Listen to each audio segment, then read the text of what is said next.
Hey guys, Danny Shade Show. Um, man, I know everybody says, oh, you get the people on here that you like and stuff like that. I invite anybody to come on the show, just so you know. So if you're running for something, or if you have a business you want to promote, or self-promotion, whatever you're wanting to do, understand you're welcome. But I do have the benefit of interviewing one of my friends. We've got to know each other doing work in the Oklahoma GOP, and then of course she's a huge advocate and defender of working against the solar farms and the windmills and the humanure. And now she's running for. I mean, there's people that talk about change, and then there's people that actually go out and try to affect change. And NeAnne Clinton is one of those people. So, NeAnne, I appreciate you coming on the show. Thanks for having me. No, absolutely. I'm glad to do it. Now, what were you asking? I'm sorry. We'll just have this conversation. Well, I was asking you about I live over in Garfield County. You're in Noble County. So you're going to have some elections that we don't have. So I was just asking you how your primary I like Dylan ballot looks like. I like Dylan. Mm-hmm. The poor guy, man. He was just recently elected. Well, he ran, and then had a runoff, and then won that special election. And now he has to run again. And then he only got to be a representative for like a month and a half, and then now he has to start all over again. I know. And he drew an opponent. How many opponents does he have? I don't know. Wow. I'm probably. You need to get your sample ballot. I'm so you lazy. Can get your sample ballot at your election board. Nice. And then Pfeiffer seat's open. Yeah. Lots of people running for that one. Hobbs. Obviously, I love Brian Hobbs. He's a good guy. He's a friend of mine. Yes. And then we got a local boy too running, Madison Boley. Even though he's local, I don't know much about him. I think he's planning on coming on the show too, which will be nice. That'll give me a chance to get to know him, plus maybe some other people. But there's a lot going on. There is. I mean, it's a big ballot for everybody, because we're governor. Questions. I know. Well, governor all the way down to county commissioners. Who do you like for governor? Jake Merrick. Do you? Yeah, I like Jake. I'll tell you what, he's probably I don't know if there's anybody more conservative. Right. Yeah. I mean, he is. Is he getting done a little dirty? Because I feel like he's not on stages that he should be on. Well, and the reason that he wasn't on that governor forum stage was because of a poll. And how many people did they poll? So he should have been included on that stage. When you look on social media, all you see is Jake.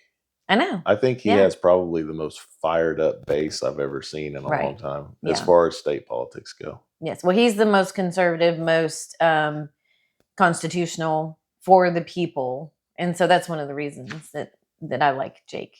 Very cool. Yeah. Well, there you go. And the state question. Let's talk about the state question just real quick. Let's do it. Go for it. Before we jump into my race. I'm a hard pass no on state question 832. You don't think everybody should just get more? I mean, right. Wait time. You don't want families. We don't think that the government should mandate what businesses, private businesses, family-owned businesses pay their employees. I know. So do you hate poor families? No, because that's absolutely not. That's how it's framed that way. It's like, if you're not for this, I know you hate poor families, and I'm like, but do you know one person? Do you know one person that is getting paid minimum wage right now? No, we don't. And if you are, you deserve it. It's an entry-level job for kids. It is. I made minimum wage, and it was like $3.75 an hour. Right. That tells you how old we are. Yeah, and nobody cared when I made $3.75. Exactly. Washing dishes at Stables Cafe in Guthrie. Give you a little plug there, Mark. Well, and here's the thing. I mean, even teenagers that are starting out at entry-level jobs, most of them are starting at more than $7.25. Right? Oh, yeah. Most of them are starting at almost $10 an hour as we speak. But my daughter's still in high school. Yeah. And she works after school at a local business here in town. Well, I'll just say it. It's Powers Abstract. Mm-hmm. And they pay her more than minimum wage. Right. I mean, most people that we know are not making minimum wage. No. But the one of the extremes for State Question 832 is it ties our minimum wage to the inflation index, which will make it go up exponentially as inflation goes up, which means that Oklahomans have no control over how much we pay for minimum wage at that point. And it hurts family farms. If you've looked at the statement from Farm Bureau that they came out against it, it takes away exemptions for agriculture and for family farms and for harvest and for overtime and those kind of things. So it takes away that exemption for ag industry and families that are they only hire people during harvest. And of course, when you're working harvest, you're working overtime because it's only for a very short window. Daylight right? to dark, and then dark don't even matter. Right. So then it takes away that exemption that they have on overtime and all of that kind of stuff. So it is a very important question, and it came from liberal influences outside of the state. This was not brought here by people that live in Oklahoma. Oh no. So it is absolutely something that the people of Oklahoma need to reject and vote no on June 16th. There you go. Yeah. What's your let me ask you another question on a state question. Yeah. How you feel about property tax? So I do not like property taxes. I hate property taxes. Right. But should we get rid of property taxes? I believe that property taxes are unconstitutional. We have the right to life, liberty, and the pursuit of happiness. Well, and right? You work your butt off. You build a home, you pay it off, and then you basically pay rent to the government for the rest of your life. I don't agree with that either. So we're serfs paying the government to be able to stay on our own property, right? Correct. At that point. You don't own anything. Because the government has the ability if you don't pay, they can sell it at auction. Yeah. Yes, because the government has the ability to take it from you if you don't pay that tax. That's why I believe it is unconstitutional. But now, I think that we have options. I was going to say, as a county commissioner, that's where a lot of your money comes from. It is. But I had a conversation with a gentleman for 45 minutes in his driveway while I was door knocking, asking for votes. He actually just retired from the assessor's office. Okay. And what he told me was recently, before he retired, it was time for them to reevaluate commercial, because he worked on the commercial side, not on private property. So when he went in and looked at the evaluation or the valuations of the commercial properties that were there that he was reevaluating, none of them were where they were supposed to be. So the commercial properties in Garfield County were not paying what they should have been for at least the last 4 years, maybe 8 years. So he reevaluated them. But one of the reasons that they weren't paying what they were supposed to be paying was because when the guy before him wanted to raise their valuations, they threatened with lawsuits and, all of this kind of stuff. And if you're trying to raise the valuation on Walmart, are you going to cave to them when they say they're going to have their attorneys call you? But this guy stood his ground. He's like, have your attorneys call me, because you weren't reevaluated 4 years ago. Now we're 8 years. I'm reevaluating, and this is how much tax. Yeah. So he actually increased the commercial income that the county was getting from ad valorem because he brought their valuations up to where they should be. Would that hamper would that hamper future growth as far as from a I guess an economic development standpoint? I mean, if you start valuing the commercial property, in the stratosphere, or was it brought up to a fair? Oh no, it was brought up to a fair. It was just brought up to a standard. Yeah, it has to be brought up to a fair standard, or they can protest it. So you're seeing a gain in commercial to offset the loss in residential. Mm-hmm. Is there anything else? Well, and then we have the manufacturing, 5-year exemption that the state gives to corporations. This is one of the reasons I'm running for county commissioner, because in Garfield County, we have a 2,400 acre solar complex that the people of the county did not want. The people of the county, fought and asked our county commissioners to stand with the people, not the corporation. But when NextEra was coming in with this solar complex, at the public meetings, at all of the meetings that they held, all of the paperwork, and you can go on my website and see it, all of the What is the paperwork that they website? provided, clintonfordistrict3.com. Okay. Yeah, www.clintonfordistrict3.com. I have a video on there, but they promised 300 jobs. And they promised $64 million in increased tax revenue. Now, when we asked them where that tax revenue was going to come from, they said ad valorem taxes. But there was an asterisk at the end of that sentence that said over the 30-year lifespan of the project, right? Gotcha. So 64 million divided by 30, Yeah. 2 point something million per year, right? Yeah. Not a whole lot of money per year.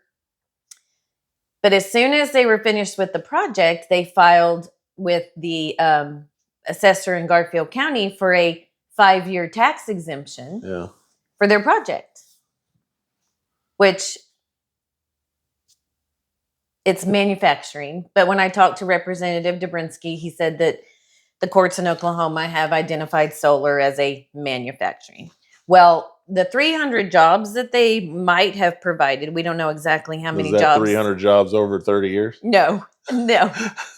Those were construction jobs. And most of them. Oh, to get it up and running. So most of them came from out of state. Yeah, absolutely. So most of them were not local. Some of the local businesses got, hotels and Uber Eats made money. Right. And they got some gravel, for their stuff. Yeah. But most of those jobs were from out of state because we saw the license plates. They're not there now. When we asked NextEra how many permanent jobs it was going to provide, they said 2 to 4. I was going to say. We don't know if those 2 to 4 are actually in existence today, or I haven't researched it since the project was done. But as soon as they got done, they filed for the 5-year tax exemption. So what I'm trying to educate voters on is how that 5-year tax exemption works. Well, they don't want to pay their ad valorem taxes. So they file for that at the county. Then the county sends it to the state tax commission. It's up to the state tax commission to determine, is it worth this? Because the exemption is for $65 million. Jeez. For 5 years. So what happens if the Oklahoma State Tax Commission approves it for 5 years, the taxpayers get to pay that ad valorem tax. Because when they give them that exemption, they have to reimburse the counties for that exemption. So there's a revolving fund that they set up that our income tax dollars go into to pay back the counties for the exemptions that the state gives them. So let me ask you this, because I know Clarence, who you're running against, Odie, and we get along. He's a good guy. What could he have done? Because you're going to be asked the same question. Mm-hmm. What are you going to do to stop it? Because what I've heard is if it's not legal, there's nothing you can really do. So what would you have done different? So with Garfield County, we're a little bit different than some of the counties in Oklahoma. We have a portion of the county that is zoned. So in 1963, Garfield County entered into an agreement with the city of Enid to set up the Metropolitan Area Planning Commission. And what that does is it zones a 3-mile zone around the city of Enid and sets up county zoning in that 3-mile zone, plus every quarter mile off of a state highway. So that portion of Garfield County is zoned. Those zoning regulations have not... So you might not have been able to stop it, but you could have pushed it further out. Well, no. So the zoning regulations were written in 1963 when John F. Kennedy was president. They have not been brought up to standards, to modern standards, since 1963. So when we found out about this project, we went, well, we didn't find out about the project, number one, because it was, they like to come in under the darkness of night before the people know and can protest it. The first time we heard about the project, NextEra was putting in an application with the MAPC, the Metropolitan Area Planning Commission. They denied the application because they found it deceptive. And they said, no, the information that you put in this application is deceptive, and we are denying this application. So at that point, that's when the citizens became aware of the situation, and that's when we started getting to work and asking questions. So we got copies of the MAPC zoning regulations. The northern half of the project is within that boundary.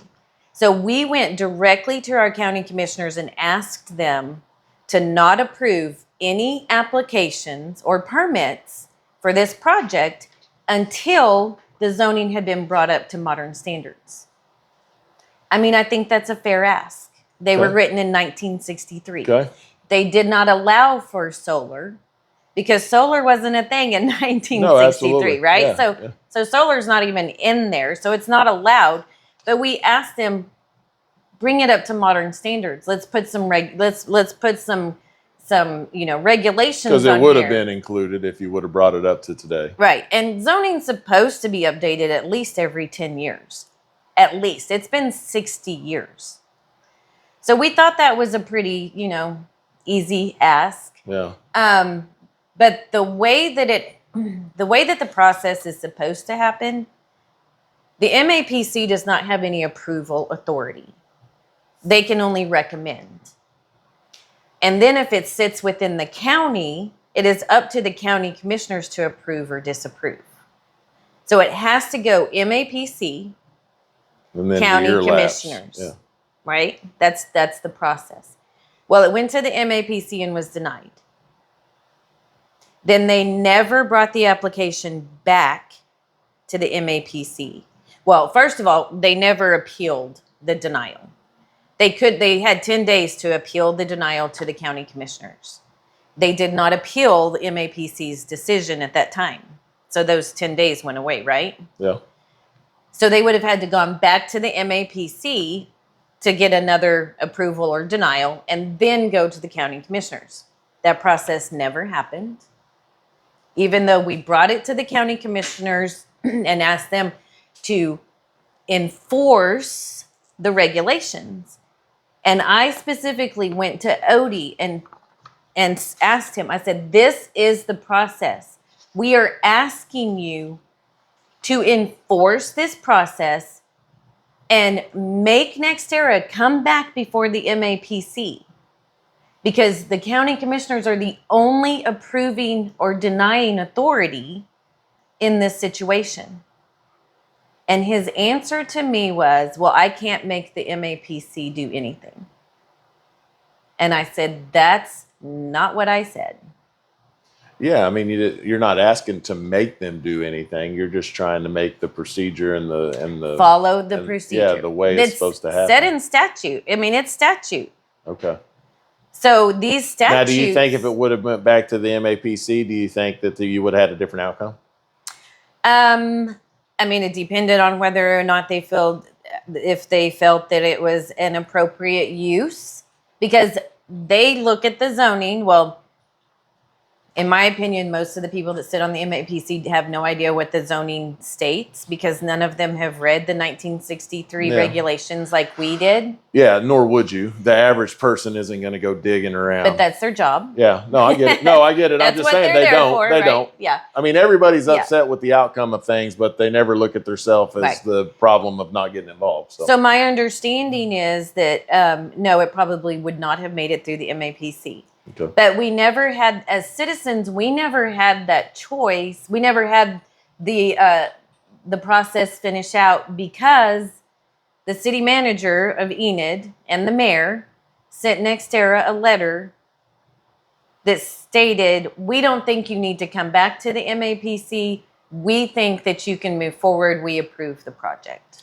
Well, I took that letter to the county commissioners. Yeah. And I said, because it said they were CC'd on it. And I said, did you get this letter? And they said they had never seen it before. And I said, well, this letter was sent from the city manager to NextEra that says they approved the project. Are you going to let this stand? Because the county commissioners are the only approving authority in this zoned area of the county. They did nothing. So, okay. So then the project was built with no approval from. It did not go back to the MAPC for their recommendation. They just bulldogged a solar farm. They just let it happen, and we as citizens asked them to step in and uphold the zoning, which is their sworn duty. Okay. So, obviously, solar, wind, humanure, all that, you Data are centers. well-known. Data centers, I'm not a big fan of data centers. I think, everybody's like, oh, data centers, they're going to be great. Yes, ChatGPT and all that, you can make a banner and you can do all this fun stuff, but that data center, they don't need all that for that. Yeah. I think it's a big surveillance deal to me. I think it's just going to, between the data centers and the flock cameras and all the stuff that's being introduced now. Do you want now, them keeping all of your information? Yeah, why would you? I know. You can't even walk outside. I'm telling you, in 10 years, the second you step outside, you're going to be facial recognition. Yeah. They're going to have and everybody's like, I hear people say, well, if you're not doing anything wrong, it shouldn't matter.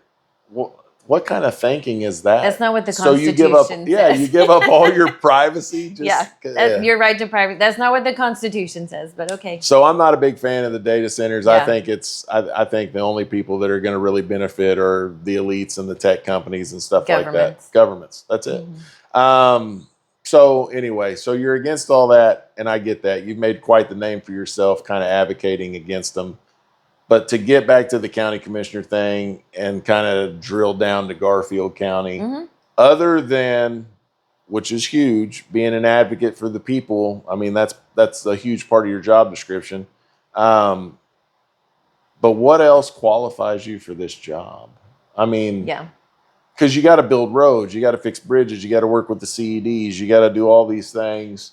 Well, so roads and bridges. Generate funding. Roads and bridges are one aspect of the county commissioner's job. Okay. And it's the most visible. So that's what most people think of. Everybody gripes about their road. That's what if you live in the county. Correct. I mean, if you live inside an incorporated, town or city, then it's up to them to do the roads and bridges, right? Now, the district you're running for, is it town or is it county? Or is it a little both? Well, it's both. Okay. Because, so all 77 counties are cut up into 3 districts. They have 3 county commissioners, right? Yep.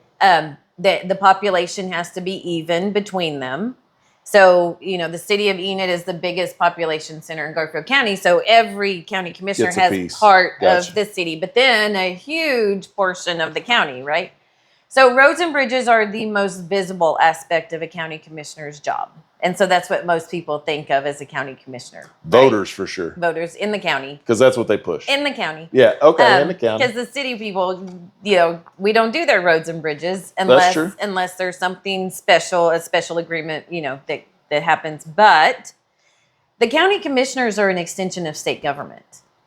The county commissioner's job is to uphold the U.S. Constitution and the Oklahoma Constitution for the people of their county, to make sure that state statutes are being followed inside the county, to make sure that state agencies are providing services for the people of the county, to oversee the governance of all of the county departments and the budgets of every county elected official and county office inside the county. They're also tasked with providing workspace for all of the agencies, the election office, the DA's office, all of the county commissioners, all of that.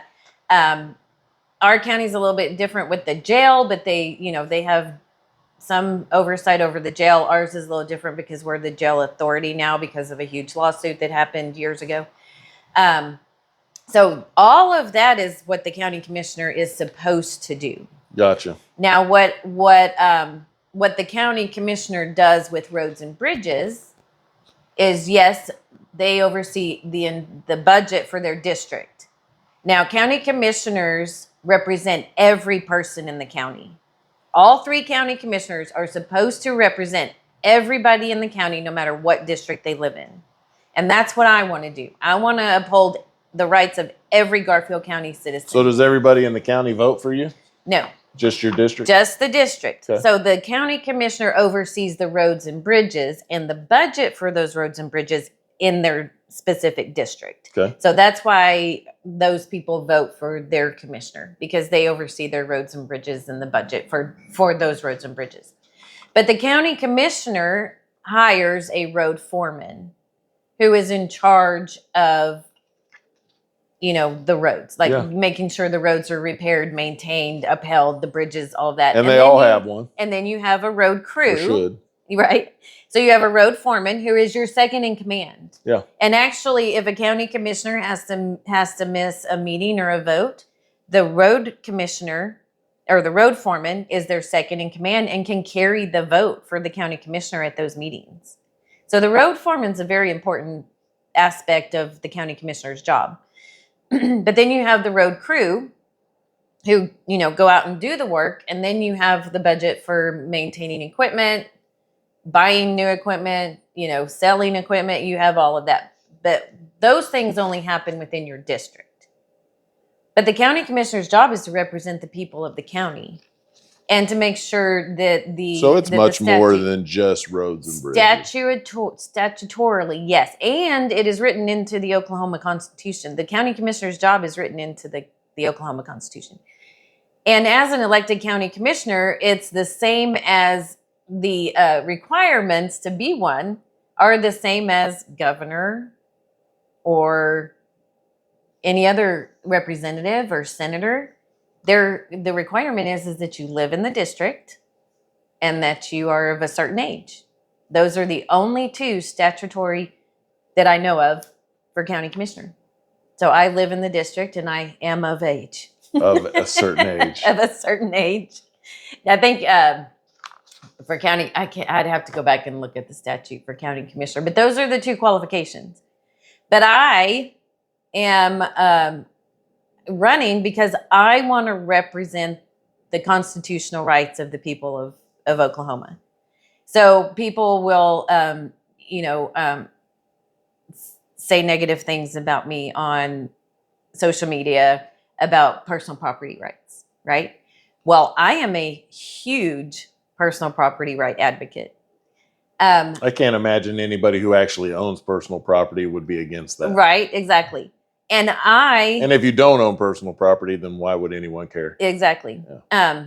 But I have actually stood side by side with landowners in Garfield County who were being threatened with eminent domain by a merchant transmission line that Invenergy wanted to come through.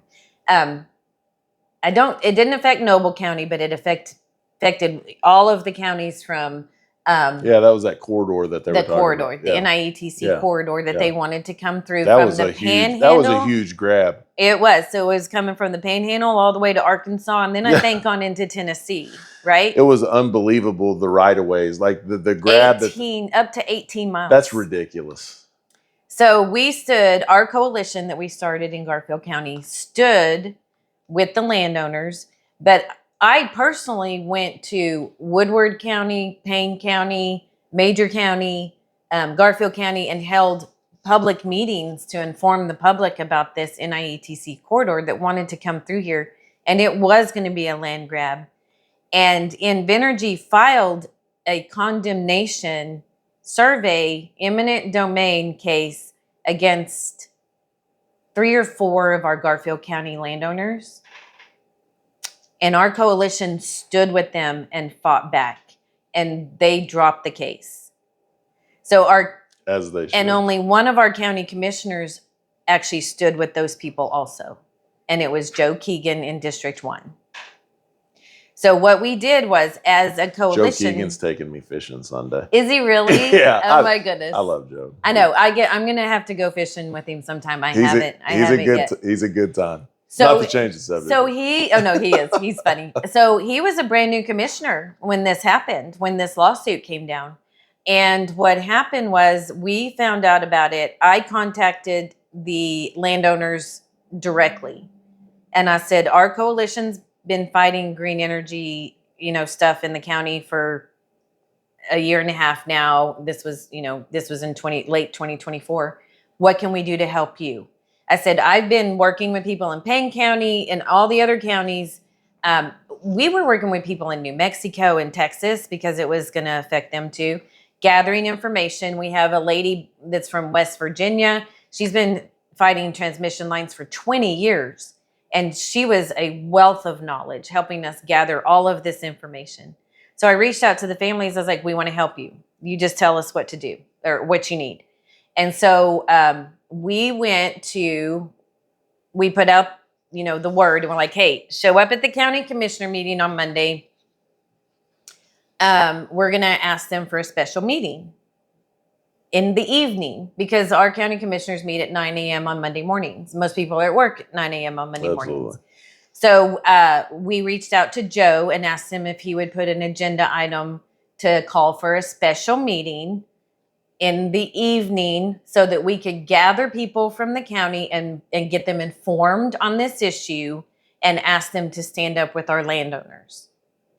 So he did. He was like, heck yeah, I'm totally against eminent domain. So he put it on the agenda. We had people show up at the meeting and ask the commissioners for this special meeting. They approved that agenda item. They set a date, which was a week from then, so that we could, get the word out and get people there. We set it up at the expo center, so we'd have plenty of room. And I think the commissioners can use the expo center at no charge. I mean, I don't think they had to pay for that. So Joe got that taken care of. And then, excuse me, the morning of the meeting, my opponent informed Joe that he was not going to be able to be there because he forgot that he had an MAPC meeting that night, which in my opinion, he could have missed because it's a board. I mean, he wasn't the only person that sits there. And District 2 County Commissioner informed Joe that he would not be able to make it because he forgot he had a previous engagement. So there wouldn't be a quorum. So they were going to have to cancel the meeting. So Joe called me because, we had invited the entire county to show up. And he's like, I don't know what to do. And I said, Joe, you hold the meeting. And you have a town hall. It doesn't have to be a special meeting anymore. There wasn't anything on the agenda anyway. There wasn't a requirement for a quorum. More information. Because they weren't going to vote on anything. It was just an information meeting. And I said, you have a town hall, and now you get to do whatever you want to in that meeting. And the people can speak freely instead of being limited by time. And we had about 350 people show up for that meeting because the people of Garfield County wanted to be informed. I was going to say, that's a pretty big number. Yes, it is a big number. And we informed them about this that was coming through, and the attorney for the landowners spoke and answered some questions for people that were worried that, maybe they would be included in this. And so it was a very informative meeting. What we found during our research at that time was that my opponent had actually leased his land for this Cimarron Link transmission line project with Invenergy and never disclosed it to the people. The landowners that were facing the eminent domain lawsuit didn't even know that he had leased his land. And so that was yeah, it was very interesting. But Farm Bureau entered in on that. And they came out against it, saying that it's, this is a merchant transmission line. This is not a public utility. So they do not have the right to eminent domain. Yeah. But they were going to sure try. And they just wanted the landowners in Garfield County to lay down and take it. And they said no. And so we beat it there. And then the people on the eastern side of the state were fighting it also. And then we found out that they had lost their NIETC funding, which was very nice.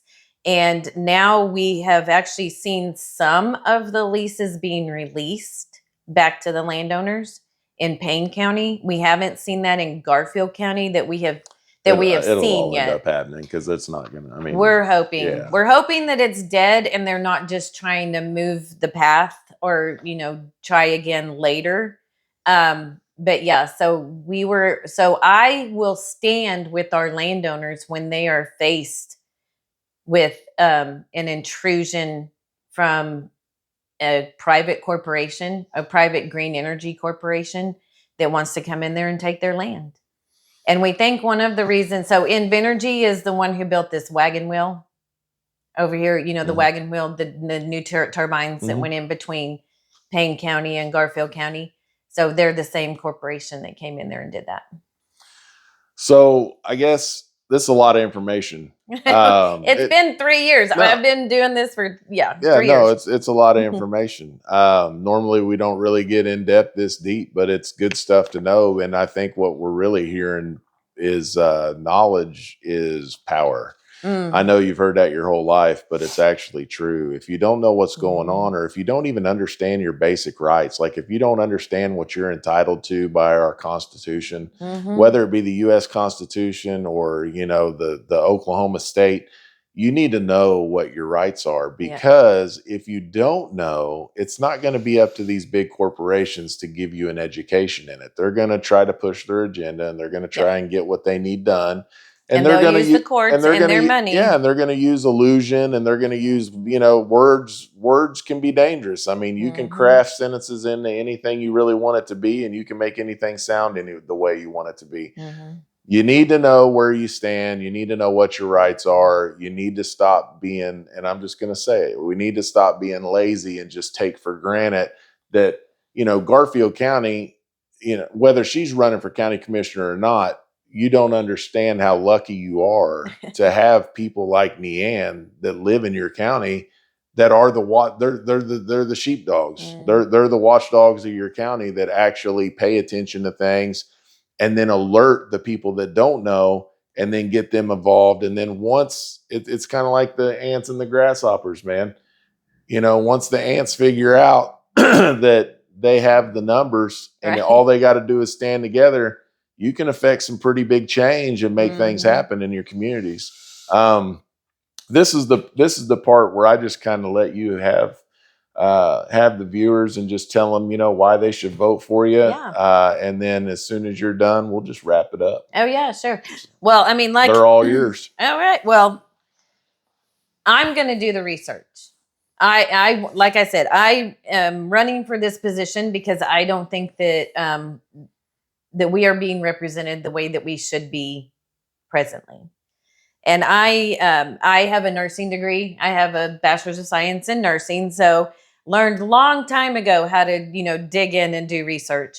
And oh my gosh, when we were researching the solar complexes and the zoning and the NIETC and the transmission lines, I mean, hundreds and hundreds of hours of research, digging through statute, just all kinds of stuff. So that's what I want to do for the people of Garfield County. But I'm also a real estate agent. And so I read contracts all the time. And while we were asking our county commissioners to help the people of the county with the whole solar complex, what we did find out is that our county commissioners were signing documents without reading them. They were entering into contracts without reading the contract first. And I know this firsthand because I asked two of them. Actually, I asked all three of them, but Joe wasn't elected yet, if they read the document before they signed it, and they said no. And I asked them, then why did you sign it? And they said, because the district attorney signed off on it. And that's the only reason that they approved it. So they voted to approve it, and then they signed it.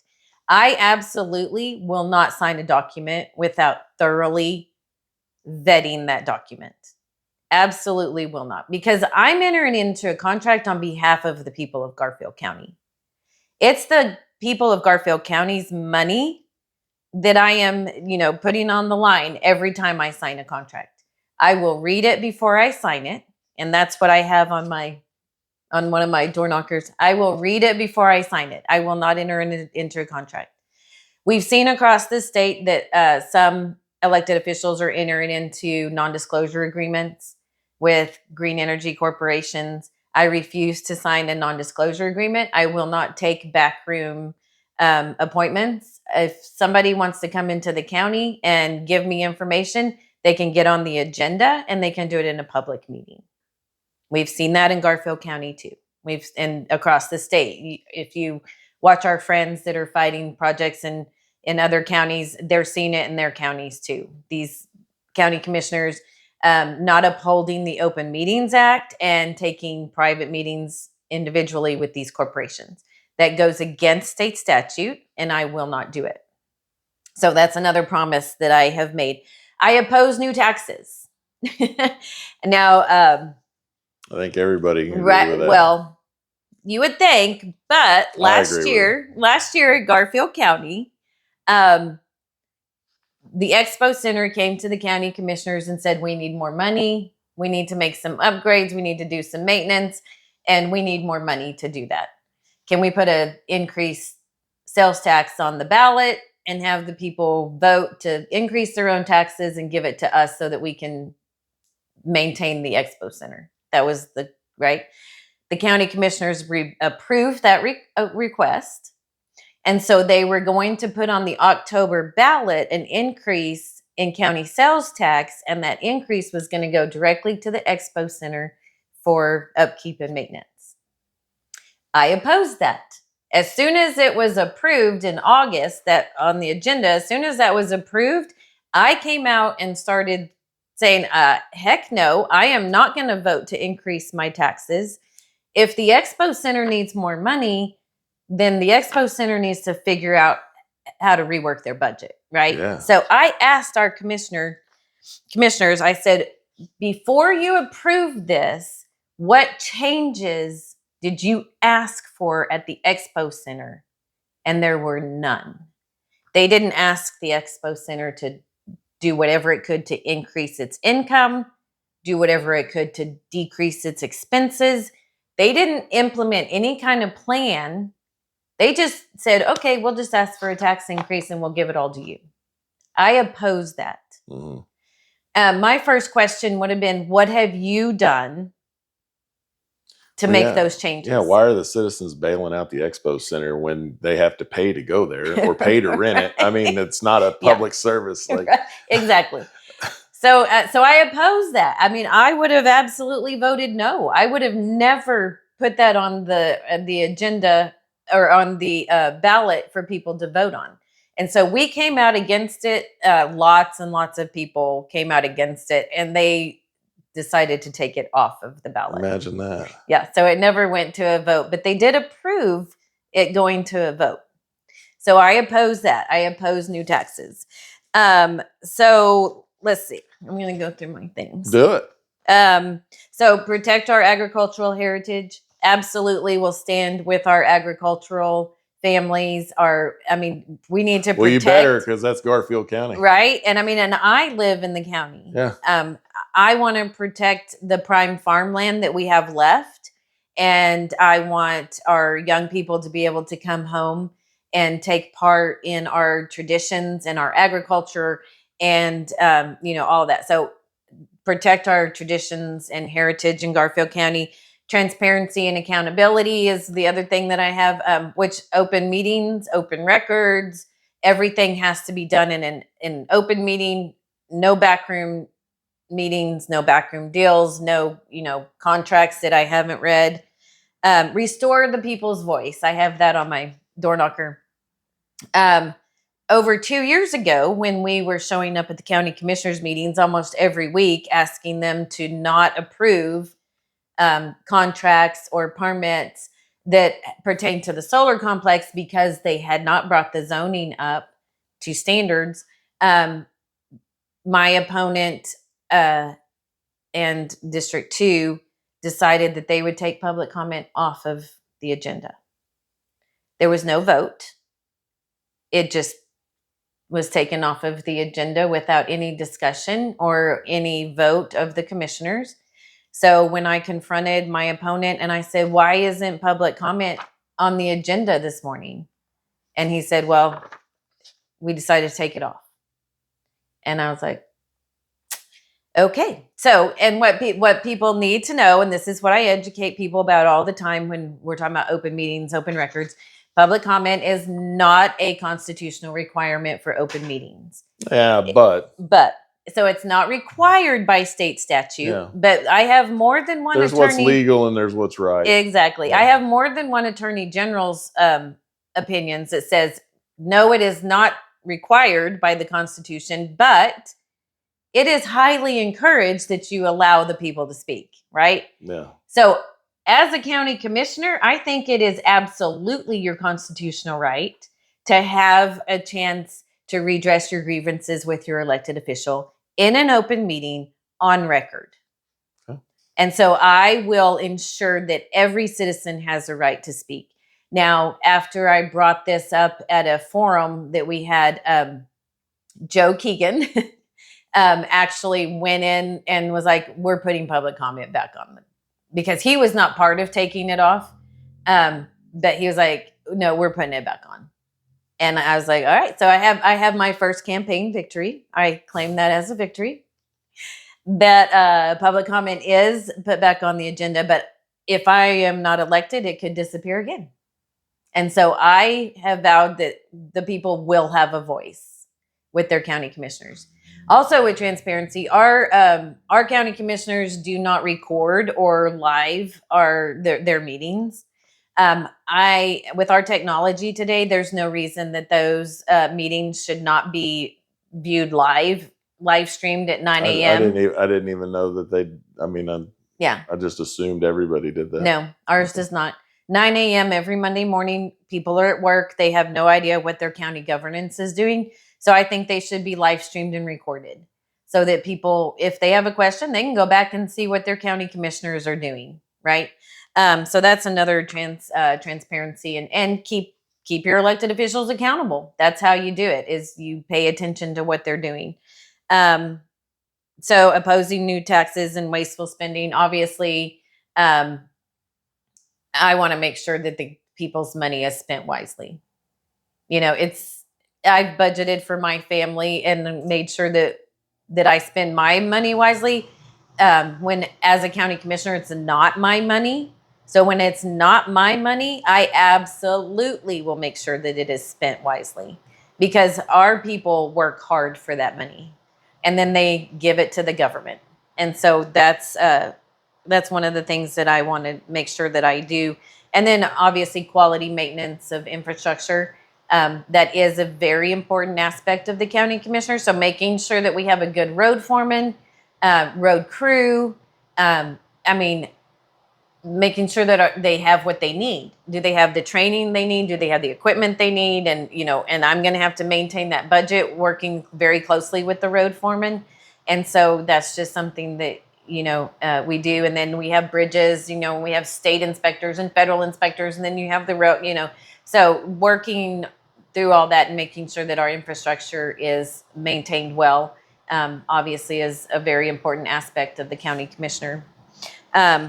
But we have to just, the decisions that these county commissioners are making are going to affect their counties for decades. I mean, like that solar complex, it's supposed to be there. I mean, they said for 30 years. We don't know if the lifespan. But then they have a right to an extension, I'm sure. Right. But we don't know if the lifespan will actually last 30 years. But we're talking generations of people. These decisions affect generations of people. And so I want to make sure that those decisions are being made well, and that they are informed decisions, and that they are legal decisions, because they are going to affect our children and grandchildren. And that's why I'm running, to protect the heritage that I leave my children and grandchildren. There you go. You've heard it straight from NeAnne Clinton's mouth. So any of you guys and gals in Garfield County, you got a pretty passionate warrior on your side. I mean, she's definitely proven as far as fighting for what the people want. It's not really about what she wants. She's just trying to give you guys a voice on a elected official level. And you've heard all of her points. You've heard everything that she's saying she's going to do.